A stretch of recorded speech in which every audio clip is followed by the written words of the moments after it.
Қадірлі жерлестер, сіздерді Қазақстан Республикасының 25 қазан ұлттық мерекеміз Республика күнімен құттықтаймын. Бұл мерекенің тарихи орны ерекше.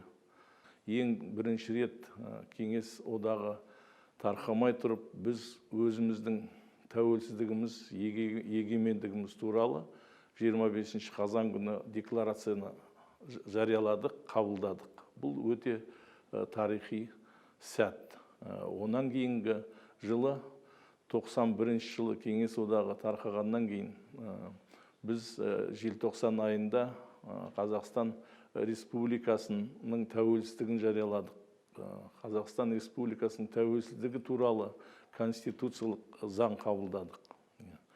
Декларация қабылданған өте тарихи құжат, ол 17 бөлімнен тұрады. Ол халықаралық құқықтарға сәйкес дайырланған тарихи құжат. Онда біздің егемен ел болатынымыз, жеріміздің тұтастығы, тіліміз, мәдениетіміз, мемлекеттік таңбаларымыз, біздің әрбір Қазақстан азаматының құқығы халықаралық дәрежеде қорғалатын туралы декларация қабылданды. Сондықтан ол кезде өте күрделі кезең болатын, тарихтан белгілі барлығымызға. Сол күрделі, сындарлы кезеңде біз 91 жылы Қазақстан Республикасының тәуелсіздігін жарияладық. Содан міне 30 жылдан астам уақыт өтті. Біз Қазақстан әлемге тәуелсіз мемлекет ретінде танылдық. Біздің ең негізгі қасиетті, киелі құндылығымыз ол біздің тәуелсіздігіміз.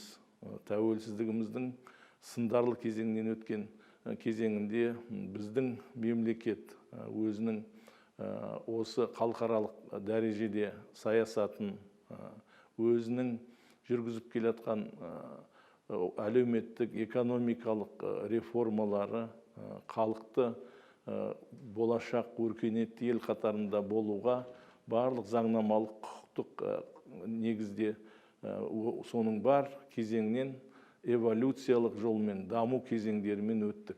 Біздің сол тарихи ерекшелігі осы біздің тәуелсіз мемлекеттің тәуелсіздігінің негізі сол қабылданған декларацияның арқасында жасалынды деп ойлаймын. Бұл азаттықтың жаршысы болған декларация, азат елдің болашақ, егемен елдің, тәуелсіз мемлекеттің негізін қалаған декларация.